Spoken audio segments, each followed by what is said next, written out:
ஜெபம். எங்கள் கண்மலையும் எங்கள் மீட்பெருமாய கர்த்தாவே, அடியேன் வாயின் வார்த்தைகளும் எங்கள் அனைவருடைய இருதயத்தின் தியானமும் உடைய சமூகத்தில் பிரதியாய் காணப்படுவதாக. ஆண்டவராக இயேசு கிறிஸ்து சிலுவையில் 7 வார்த்தைகளை சொன்னார். அதில் 3வது வார்த்தை மிகவும் முக்கியமானது, மிகவும் போற்றுதலுக்குரியது, மிகவும் ஆசீர்வாதத்துக்குரியது. யோவான் 19:26-27 ஸ்ரீயே அதோ உன் மகன், அதோ உன் தாய் என்றார். பாச பிணைப்பான வார்த்தை, பொறுப்பான வார்த்தை, அன்பான வார்த்தை, சொல்ல வேண்டிய வார்த்தை, சொல்லி முடித்த வார்த்தை. ஆகவே இந்த வார்த்தைக்குடைய கம்பேராக, இந்த வார்த்தையினுடைய சார்ந்து நிற்கிற காரியங்கள் பைபிளில் ஆதியிலிருந்து என்னென்ன வந்து கொண்டிருக்கிறது என்பதை பார்க்க போகிறோம்.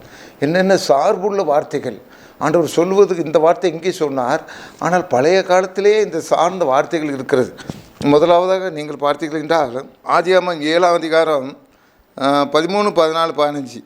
அன்றைய தினமே நோவாவும் நோவாவின் குமாரங்கிய சேமும் காமும் யாப்பேத்தும் அவர்களோடு கூட நோவாவின் மனைவியும் அவன் குமாரன் 3 மனைவிகளும் பேலுக்குள் பிரவேசித்தார்கள். அவர்களோடு ஜாதி ஜாதியான சகலவித காட்டு மிருகங்களும், ஜாதி ஜாதியான சகலவித நாட்டு மிருகங்களும், பூமியில் ஊறுகிற ஜாதி ஜாதியான சகலவித ஊரும் பிராணிகளும், ஜாதியான சகல பறவைகளும், பலவிதமான சிறகுள்ள சகலவித பட்சிகளும் பிரவேசித்தன. இப்படி ஜீவாசுவசமான மாம்ச தத்துக்கள் எல்லாம் ஜோடி ஜோடியாக ஒவ்வொருத்தர் பிள்ளைகள் பிரவேசித்தன. அதோ உன் மகன், அதோ உன் தாயின மாதிரி இங்கே நோவாவுக்கு என்ன கொடுத்துட்டாரு, ஊரில் உலகத்தில் இருக்க எல்லாம் ஜோடி ஜோடியாக போயிடுச்சு. இப்போ இவே தான் நோவாட்ட சொல்லிட்டார், நீ அதை பார்த்துக்கப்பா. அந்த அன்பு பிணைப்பு இங்கே மிருகத்தோட முதலாவதாக அதோ உன் தாய், அதோ உன் மகன் நீ சொன்ன மாதிரி இங்கே ஆதியாகமம் 7ஆம் அதிகாரத்திலே அது தொடங்கி விட்டார். அடுத்தபடியாக ஆதியாகமம் 13, 3, 4, 5 அவன் தன் பிரயாணங்களிலே தெற்கேனது பெத்தேல் மட்டும் பெத்தேலுக்கும் ஆய்க்கு நடுவாக தான் முன்பு கூடாரம் போட்டதும் தான் முதல் ஒரு பலிபீடத்தை உண்டாக்கினமான ஸ்தலம்பட்டம் போனான். அங்கே ஆபிரகாம் கர்த்தருடைய நாமத்தை தொழுது கொண்டான். ஆபிரகாமுடைய வந்த லோத்தும் ஆடு மாடுகளும் கூடாரங்களும் இருந்தன. ஆபிரகாமுடைய அந்த பாசப்பிணைப்பு, தன்னுடைய லோத்தோடு கூட பாசப்பிணைப்பு இங்கே நம்ம கூறுக்கப்பட்டிருக்கிறது. அப்படியாக ஆதியாகமம் 41 ஸ்ரீயே அதோ உன் மகன், அதோ உன் தாய். ஆதியாகமம் 41ஆம் அதிகாரத்திலே 39, 40 இங்கே என்ன பாச பிணைப்பு என்றால் ஸ்ரீயே அதோ உன் மகன், அதோ உன் தாய். இந்த மாதிரி இங்கே பார்வோன் என்ன சொல்கிறாருன்னா, அருமையானவர்களே, நான் ஒரு பெரிய நான் ஒரு ராஜா, அவ்வளோதான், நீ எல்லாத்துக்கும் நீ தான். அந்த அதோ ராஜா, அதோ யோசேப்பு அப்படி வருகிறது. பின்பு பார்வோன் யோசேப்பை நோக்கி, தேவன் இவை எல்லாவற்றிலும் உனக்கு வெளிப்படுத்துகிறபடியால் உன்னை போல் விவேகமும் ஞானமுள்ளவன் வேறொருவனும் இல்லை. நீ என் அரமனைக்கு அதிகாரியாய்ப்பாய். உன் வாக்கின்படி என் ஜனங்கள் எல்லாம் அடங்கி நடக்க கடவர்கள். சிங்காசனத்தில் மாத்திரம் உன்னிலும் நான் பெரியவனாயிருப்பேன். இங்கே ஒரு கம்பேரிசன் வருது. நாம் வெறும் பார்வோன், நீ யோசிப்பு, 2 பேருக்கும் ஒரு கம்பேரிசன் இங்கே கொடுக்குறார் ஆவியானவர். அடுத்தபடியாக ஆதியாகமம் 50:21 ஆகியால் பயப்படாதிருங்கள், நான் உங்களையும் உங்கள் குழந்தைகளையும் பராமரிப்பேன் என்று அவர்களுக்கு ஆறுதல் சொல்லி அவர்களோட பட்சமாய் பேசினான்.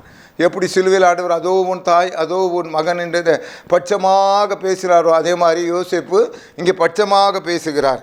என்ன ஏத்ராமோ 2:7-8 பாருங்கள். அப்பொழுது தன் தமக்கே பார்வோன் குமார்த்தியை நோக்கி, உமக்கு இந்த பிள்ளையை வளர்க்கும்படி எபிரேய சிறைகளில் பால் கொடுக்கிற ஒருத்தியை நான் போய் இம்மிடத்தில் அழைத்து கொண்டு வரட்டுமா என்றால், அதற்கு பார்வோனுடைய குமாரத்தை அழைத்து கொண்டு வா என்றால், இந்த பெண் போய் பிள்ளையின் தாயே அழைத்து கொண்டு வந்தாள். அதோ உன் மகன், அதோ உன் தாய், இங்கே அப்படியே அழைத்து கொண்டு வருகிறாள்.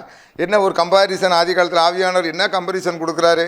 யாத்திராமம் 4:15-16 நீ அவனோடு பேசி அவன் வாயில் வார்த்தைகளை போடு, நான் உன் வாயில் அவன் வாயில் இருந்து நீங்கள் செய்ய வேண்டியது உங்களுக்கு உணர்த்துவேன். அவன் உனக்கு பதிலாக ஜனங்களோடு பேசுவான்.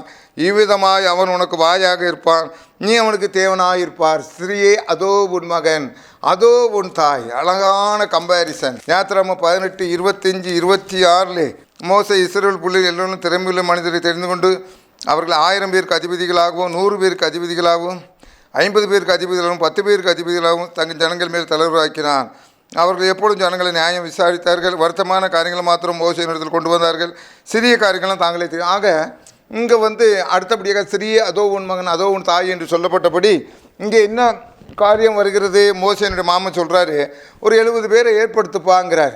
அப்போ அங்கே ஸ்ரீயே அதோ உன் மகன், அதோ உன் தாயின மாதிரி மோசே ஒரு பக்கம், அவர்கள் ஒரு 70 பேர் பக்கம் ஒருமித்து தேவனுடைய வேலைகளை செய்வதற்கு அங்கே ஏற்படுத்தப்படுகிறார்கள். அடுத்தபடியாக என்னாகமத்தில் பார்க்கின்ற பொழுது என்னாகமம் 11:25 இங்கே ஆவியானவர் என்ன காரியத்தை கொண்டு வருகிறார் என்று பார்ப்போம். மேகத்தில் இறங்கி அவனோடு பேசி அவன் மேல் இருந்த ஆவியை மூப்பராக அந்த 70 பேர் மேலும் வைத்தார். அந்த ஆவி அவர்கள் மேல் வந்து தங்கின மாத்திரத்தில் தீர்க்கதரிசனம் சொன்னார்கள், சொல்லி பின்பு ஓய்ந்தார்கள். இப்போ 70 பேர் மேலே ஆண்டவர் அதே ஆவியை வைக்கிறார். ஸ்திரீயே அதோ உன் மகன், அதோ உன் தாய். இதோ மோசே ஒரு பக்கம், இன்னொரு 70 பேர் ஒரு பக்கம். அந்த பொறுப்புகள் அங்கே பகிர்ந்து கொடுக்கப்படுகிறது. அடுத்தபடியாக கர்த்தருக்கு பிரியமானவர்களே, நாமத்தை பார்த்து விட்டோம். உபாகமம் 7:6 இங்கே ஆவியானவர் என்ன காரியத்தை இங்கு கொண்டு வருகிறார் என்று பார்த்தால், நீ உன் தேவனாகிய கர்த்தருக்கு பரிசுத்த ஜனம், பூச்சக்கரத்தில் உள்ள எல்லா ஜனங்களிலும் உன் தேவனாகிய கர்த்தர் உன்னை தமக்கு சொந்தமாக இருக்கும்படி தெரிந்து கொண்டார். ஸ்ரீ அதோ உன் மகன், அதோ உன் தாய். இங்கே என்ன வர்றான்னா, உலகம் ஃபுல்லாக இருக்குதுயா. உலகம் ஃபுல்லாக இருந்தாலும், எத்தனையோ தேசம், எத்தனையோ ஜனம், எத்தனையோ பாசை எவ்வளோ இருந்தாலும், ஆண்டவர் ஒரு பக்கம், இந்த பக்கமாக இஸ்ரவேல் ஜனங்கள். அவரை மாத்திரம், இஸ்ரவேல் ஜனங்களை மாத்திரம் தெரிந்து கொண்டார். அதோ இதோ நான் உன் தேவன், நீ என் ஜனம். ஆக இந்த காரியத்தை இங்கு கொண்டு வருகிறார்.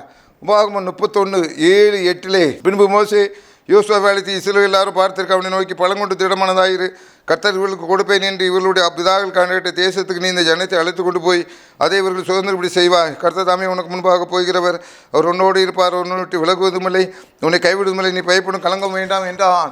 இப்பொழுது யோசுவாவை ஆண்டவர் அங்கு கொண்டு வருகிறார். இதோ என் ஜனத்தை மேய்க்கக்கூடிய தலைவன் இனி மோசே யோசுவா தான், நான் உன்னை விட்டு விலக மாட்டேன் என்று சொல்லுகிறார். என்ன ஒரு கம்பாரிசன் பாருங்கள்.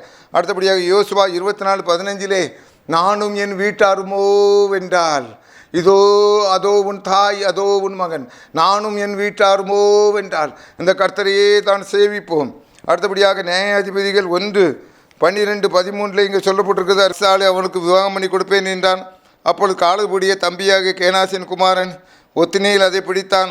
ஆகியால் தன் குமார்த்தியாக அக்சாலை அவளுக்கு விவாகம் பண்ணி கொடுத்தான். என்ன விவாகம் பண்ணி கொடுக்கிறான்? அக்சால் தான்.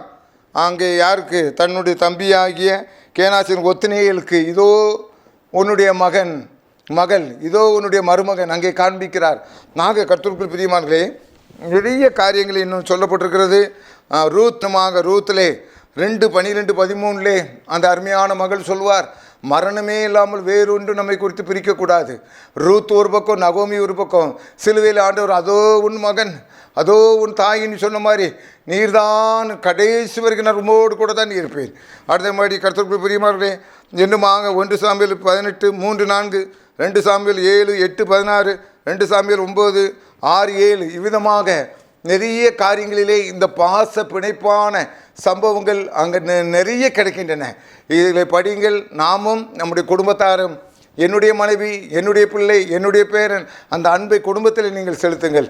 ஆண்டவரே, நீர் நல்ல சிலுவையிலே 3வது வார்த்தையை கொடுத்து நாங்கள் உலகத்திலே பாசத்திலே முந்திக்கொள்ள, பாசத்திலே கோடீஸ்வரராக இருக்க எங்கள் ஒவ்வொருவருக்கும் உதவி புரிவீராக. இயேசுவிலே வேண்டுகிறேன் நல்ல பிதாவே. ஆமென், ஆமென்.